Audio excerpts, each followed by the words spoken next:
Hello! Nous sommes le jour 17, je m'apprête à aller donner cours. Je n'ai pas pu venir vous voir avant, il est midi, moins le quart, il faut que j'y aille. Je vais vraiment rester 2 secondes pour pas arriver en retard à mon cours. J'ai mon petit tricot chaussette que je ne peux pas vous sortir car ma main droite est occupée. Et c'est parti. Après une grosse matinée de travail, une pause déjeuner travail, j'ai une pomme. Je mangerai en rentrant. Et je reviendrai vous voir quand j'aurai bouclé ce que j'ai à faire aujourd'hui pour toujours ma formation en ligne. Et je vous parlerai de la manche du Harvester sur les aiguilles 25 cm. Tant de suspense sur Castellland. Allez, à tout à l'heure.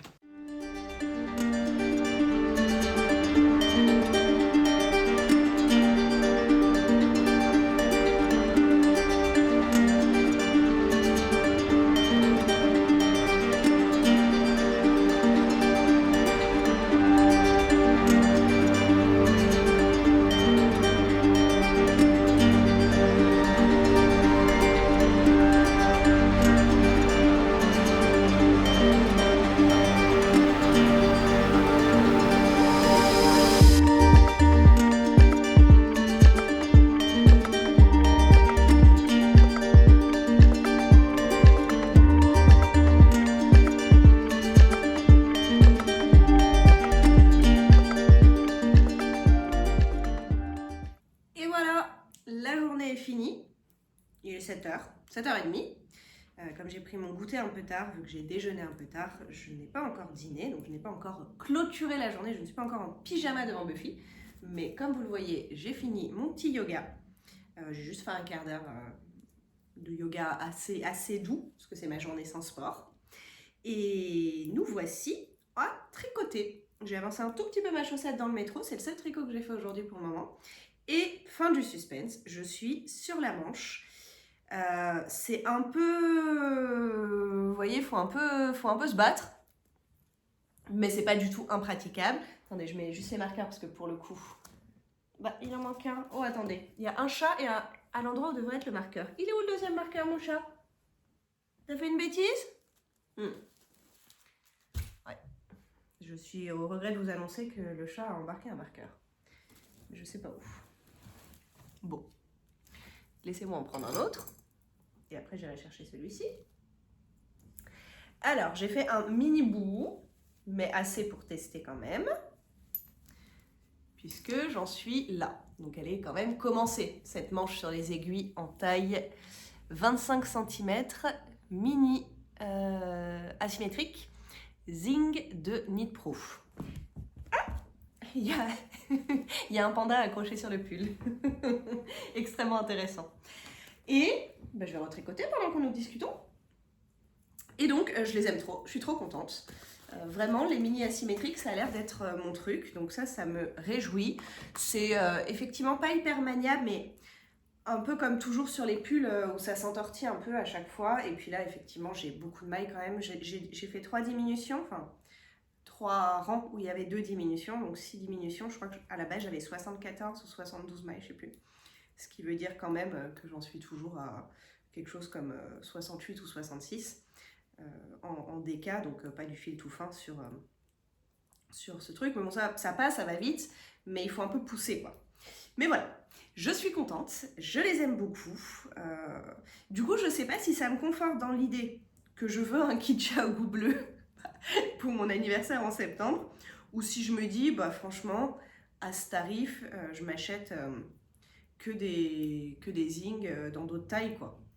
Chaque fois que j'ai besoin de faire un pull dans une autre taille, là c'est du 3,75, et je m'achète une paire d'aiguilles à 7 € ou un truc comme ça, et puis à la fin j'aurai une petite collection dans la plupart des tailles où je fais des pulls, donc entre 3,25 et 5. Ça peut être très sympa. Après, sur du 5 mm, à mon avis, ça veut dire que c'est encore plus gros et que ce sera trop petit. Mais bon, voilà où nous en sommes. Donc ça, je suis contente. Et voilà, c'est tout pour moi pour le tricot. Heureusement, je ne suis pas seule à parler. Il y a tous vos commentaires et plein d'échanges sympas. Sur le kit Chiago, je ne vais pas lire les commentaires parce que je m'en souviens. Il y a des commentaires qui donnaient différents sites où le kit était un peu moins cher. Donc ce que j'ai vu, c'est qu'il tourne autour de 115 € grosso modo. L'une de vous a dit qu'il était moins cher chez Rascol. et j'ai regardé, il était genre à 110 ou un truc comme ça, mais peut-être en rupture en ce moment, ceci dit. Et sinon, une autre de vous encore m'avait dit il y a quelques jours que c'est sur les pelotes de Lolotte, possible, ça existe ce site, il me semble, un truc comme ça, que c'était le moins cher. Et là, je crois que j'avais constaté que c'était effectivement plutôt autour de 105. Donc par rapport à tous les sites où il est à 115, eh bien, ça fait presque 10% de réduction. Voilà, si vous avez envie d'investir dans un kit bleu de Chiago, vu que c'est notre sujet du moment. Et quoi d'autre Mathilde disait... Alors Mathilde, elle a dit un truc et moi, je n'avais pas remarqué en... Donc Mathilde est revenue. Tu disais, pour les Knit Pro, il existe 2 longueurs d'aiguille, donc d'aiguilles qu'on peut acheter à part hors kit, que ce soit en bois ou en métal, 8,5 ou 11,5. Ce qui fait que tu peux les utiliser en asymétrique avec celles de 5, parce que celles qui sont vendues en kit mini, c'est que des 5. Mais il faut les acheter à part en effet. Les 8,5 sont prévus au départ pour être utilisés avec le cap de 40 cm pour faire un col ou un bonnet. Enfin le col, peut-être le col d'un pull. Bon courage dans ton choix d'aiguille, moi je suis sur Chiago et j'en suis très contente à part les câbles mini qui pètent. Bah, merci beaucoup pour les précisions. Quand j'avais fait mes recherches rapidement sur les différents sites de vente, j'avais pas vu les 8,5 en vente. Effectivement, du coup, tu peux créer tes propres asymétriques. Mais en un sens, je me dis que si un kit Chiago c'est 55 € au lieu de 105, non pardon, si un kit Knit Pro c'est 55 au lieu de 105 chez Chiago, mais qu'en fait il faut racheter une paire d'aiguilles en 8,5 dans quasi toutes les tailles, tu arrives vite au même prix. Donc du coup c'est kiff-kiff et vaut mieux choisir juste ce que tu préfères plutôt qu'au prix, quoi. Mais en tout cas, merci pour cette info que je n'avais pas. Bleufer, bonjour, je suis très contente de te retrouver chaque jour. Merci à toi de faire des vlogs si naturels et ça te rend plus humaine en quelque sorte que les vlogs qu'on peut voir habituellement chez d'autres vidéastes et c'est super agréable. Merci beaucoup. Je note la marque Vegan Yarn, elle est très très chouette cette marque. Et moi je les ai achetées en France sur un site qui s'appelait Madeleine, mais ça fait vraiment quelques années, j'imagine qu'ils en ont toujours, mais à checker. Je me dis que pour faire des tricots d'été ça peut être chouette. Ouais, il y en a qui sont trop beaux. Certains fils ont l'air moins lisses que le coton ou le lin basique et peuvent donner un aspect plus laineux au projet fini, en plus d'avoir de jolis coloris. Si tu as d'autres recommandations de fils vegan ou au contraire certains que tu n'as pas apprécié du tout, je suis preneuse. C'est le seul fil vraiment vegan que j'ai testé. À l'époque, quand j'étais vegan, il y avait ce qui s'appelle maintenant Naticea, je crois que c'est ça le nom, qui venait de se créer. Mais à l'époque, moi, j'étais pas très douée en tricot.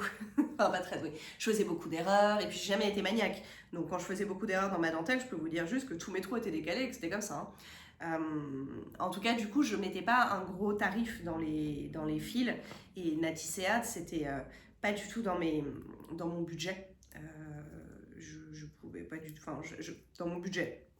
Dans le budget que j'estimais pouvoir mettre dans de la laine vu ce que j'allais produire avec, quoi.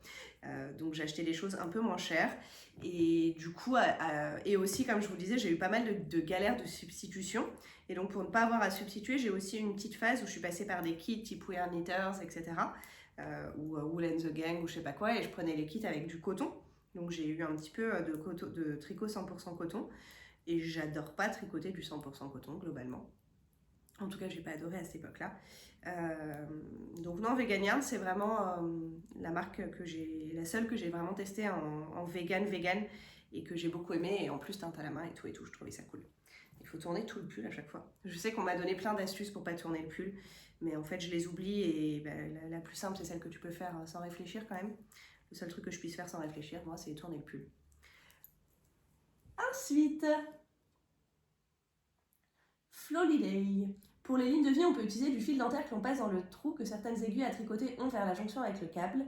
Puis on tricote comme d'habitude et le fil se met automatiquement dans les mailles. J'espère que c'est clair. Oui, tout à fait. Vous pouvez trouver des petits tutos dessus. Alors là, celui-là, il n'a pas de trou évidemment. Mais les Chiago, par exemple, il y a des petits trous dans les aiguilles ou dans les câbles, je ne sais plus effectivement, sur l'un des deux. Et donc on passe le fil, on passe sur l'autre.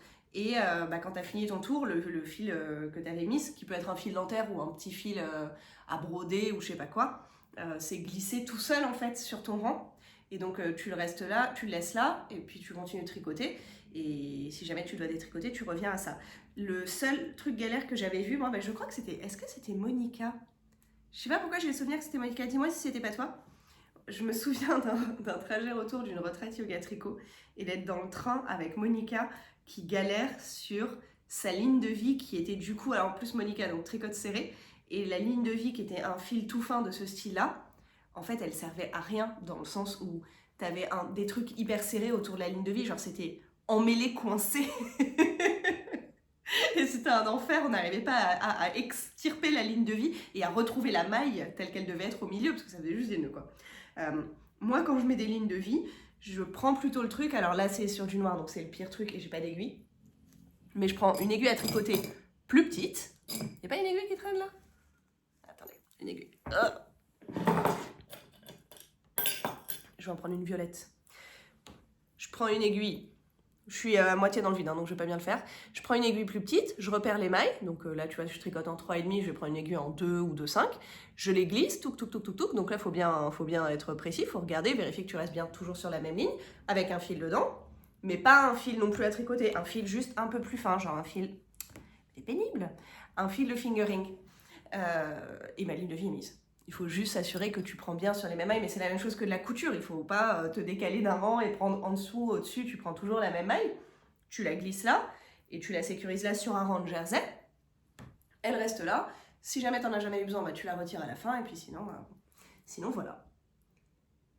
Delphine.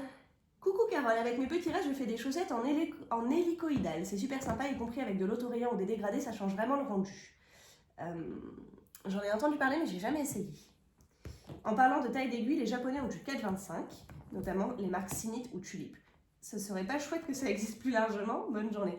Et ben, j'ai jamais rien tricoté en 4,25 du coup, parce que en Tulip, j'ai juste essayé une fois en crochet, je crois. Mais oui, c'est vrai qu'il y a une grosse différence entre 4 et 4,5. Ça pourrait être sympa. Clémentine Lila. Coucou Carole, merci pour ton retour sur la ligne de vie. Il me reste à trouver une vidéo pour comprendre comment installer une ligne de vie. Au moment où on crée la maille, si après coup, ne faut-il pas une pointe d'aiguille? Tim, je veux tout comprendre. Oui, c'est ça, mais regarde, tape dans Google ligne de vie tricot. Sinon, regarde, je pense qu'il y a deux épisodes.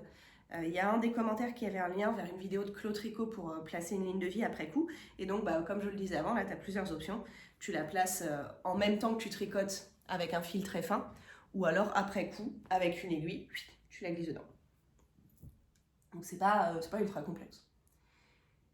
Tricotine by Sandrine, coucou Carole, autre type pour le RIT, Rock Kitty, nous sommes maintenant des initiés, nous avons des acronymes.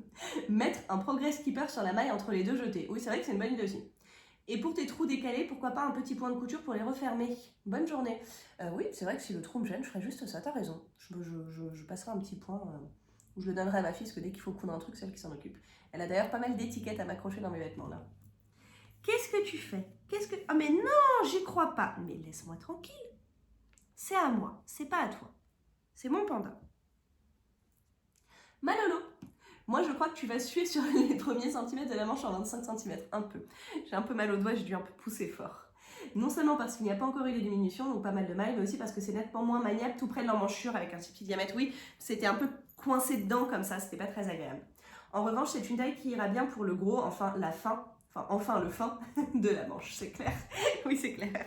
Là, ça commence à être confort. Je tricote déjà un peu plus loin de l'emmanchure pour pas que mon câble il soit tout coincé dans l'emmanchure. Mais vraiment, je les trouve hyper confort et moi, j'ai pas de problème de jointure qui accroche, en tout cas sur ce fil et sur cette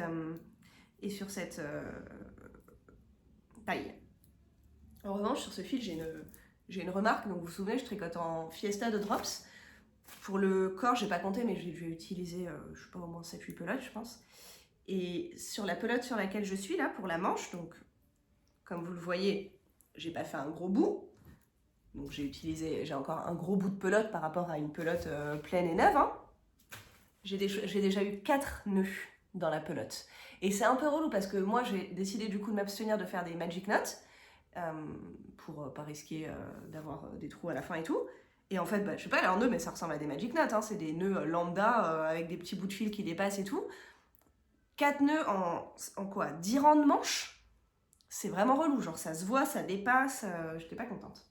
Bon, voilà, il y a des pelotes de plus ou moins bonne qualité dans le lot. Mariola Barthélémy. Coucou Carole, c'est trop beau tes embouts, où les as-tu, s'il te plaît? Merci pour tes vidéos que j'adore, avec un petit cœur, bisous. Bisous et merci à toi. Et je sais pas de quel embout tu parles, mais alors attends, quel épisode? Celui d'hier. Je vous ai montré un tricot hier? Bon, j'ai de toute façon pas mis l'embout. Soit tu as vu passer, ceux-ci sont des petites vaches trop mignonnes. Je n'en ai désormais plus qu'un, il va falloir que je mette à 4 pattes dans le salon parce que le chat en a embarqué un autre. Et ça, je les ai achetés chez Lille Weasel, à Paris, dans la boutique physique. Soit tu as vu, pendant que j'agitais un tricot, un panda qui se promenait. Et ça, ce sont soit des bouts d'aiguille, soit des bouts de câble. Les deux se ressemblent et j'utilise les deux. Ça, c'est une vis, donc c'est un bout de câble, mais j'ai aussi des bouts d'aiguille et c'est les mêmes. En panda. Et ça, c'est ceux Ia, du coup, que j'ai dû acheter pareil, soit en ligne, enfin là où ils les vendaient, en boutique physique chez Lille Weasel, ou en ligne chez Hélène et Tricot, ou Lily comme tout. Enfin, c'est les trucs propriétaires. Ia, notamment, il y en a, c'est des pas de vis en fait, c'est pour fermer les câbles. Donc ils sont vendus, ils sont compatibles que Ia. Mais voilà les deux seuls que tu as pu voir, je pense, se balader et que j'utilise ces jours-ci. Dis-moi si c'était un autre bout de câble ou un autre bout d'aiguille que tu as vu passer. C'est tout pour les commentaires du jour. Vous avez vu comme je suis à jour et pas en retard, je suis trop contente. Et sur mon travail aussi, j'ai travaillé comme une folle ces 3 derniers jours-là. Vraiment, en gros, 9h-19h sans pause, sauf 2 heures pour aller au sport. Mais pas aujourd'hui. Aujourd'hui, j'ai pas fait de sport à part les 15 minutes de yoga. Donc des maxi-journées. Demain, je comptais prendre un jour de repos parce que je pense que c'est quand même vraiment important d'avoir, même si je suis pas salariée, un jour de repos dans la semaine. Parce qu'après, du coup, vendredi, samedi, dimanche, je travaille toute la journée. Donc demain après-midi, je vais au sport. Donc ça, c'est sûr que je travaille pas et je vais avec des copains. Mais je m'étais dit, demain matin, je travaillais pas non plus et tout. Et sauf qu'en fait, je me sens encore un peu en retard sur mon travail et ce sera pas très pratique de travailler la semaine prochaine avec les enfants, la famille et tout. Donc je suis un peu partagée et en même temps, c'est pas super bien de pas avoir du tout de jours de repos. Genre de travailler 7 jours dans la semaine, c'est pas fou, même si je travaille que 2 heures demain. Donc je suis un peu partagée. D'autant que dans cette journée repos, bon, il y a sport avec les copains, c'est cool, mais c'est quand même fatigant. Et il faut quand même que je fasse le ménage, vu que après je travaille vendredi, samedi, dimanche et que je pars lundi matin. Donc déjà, ma journée repos, je trouve ça un peu une arnaque, vu qu'il y a 2 heures de ménage et 3 heures de sport. Donc je me dis, si je pouvais profiter des 3 heures qui restent, enfin j'exagère un peu, mais vous voyez l'idée, pour glander et pas travailler et prendre de l'avance sur ma semaine de vacances, ce serait cool. En tout cas, j'espère que je vous vends bien la vie de prof de yoga freelance et que vous avez une image de ce métier féerique de gens qui glandent toute la journée pour gagner des millions. Car la réalité, c'est effectivement des gens qui travaillent 10 heures par jour pour se payer un montant pas foufou. Mais bon, voilà, c'est la vie, c'est quand même très cool. Et j'ai adoré mes 3 dernières journées de travail parce que j'ai fait des trucs intéressants, même si j'en ai un peu marre de parler toute seule à une caméra. Vous, ça compte pas parce que je sais que vous allez me répondre, genre bientôt. Alors que les formations en ligne, j'ai plutôt un mail 6 mois après me disant « Oui, bonjour, dans la vidéo du jour numéro 3, tu dis à un moment ceci. » Et là, je suis là. Attends, le truc que j'ai filmé en avril, qu'est-ce que j'ai dit? J'en étais à la 8e heure de tournage de la journée, je ne sais plus ce que j'ai dit, peut-être une bêtise. J'ai un peu mal à la main, ça me fait un peu crisper quand même. Je ne sais pas si c'est inhérent au format de l'aiguille ou si c'est lié au début de manche. On verra ceci demain après quelques rangs de plus. Mais là, de toute façon, comme ça me fatigue et que j'applique à mon tricot les principes d'éducation physique et notamment de progressivité, quand je tricote comme ça sur un nouveau format, type des nouvelles aiguilles qui me font tenir différemment mes aiguilles, eh bien je ne tricote pas 5 heures d'affilée dessus, puisque je m'habitue progressivement, j'habitue mes muscles progressivement. Donc je vais passer sur le Rokiti, je suis sur les rangs, je me suis arrêtée sur un rang envers hier, infini si vous voulez mon avis, mais je crois que j'arrive vraiment bientôt au tricot en rond, et que là du coup je vais avoir 2 tricots 0 cerveau, les manches et le Rokiti. Le Rokiti je pourrais l'amener en vacances. Les manches, celui-là, non, c'est un peu chiant de ne pas l'avoir fini avant. En plus, il va faire très moche pendant les vacances à Bordeaux la semaine prochaine, je pense. Mais, donc, je vais pouvoir amener le Rokiti en vacances. Celui-là, il va rester là. Mais je vais pouvoir commencer mon pull en jacquard. Ou mon ranunculus. Trop de projets. C'est la conclusion pour aujourd'hui. Et je vais profiter de Buffy, me faire à dîner. Vous souhaitez une bonne fin de journée, soirée, matinée, quel que soit le moment où vous regardez. Et vous dire à demain. Ciao, ciao. Je ne sais pas si vous voyez le petit haut de Buffy. Eh bien, c'est la même coupe que le Secret Summer Top de Jessie Made Design. Et je veux le faire avec des rayures comme ça. Peut-être même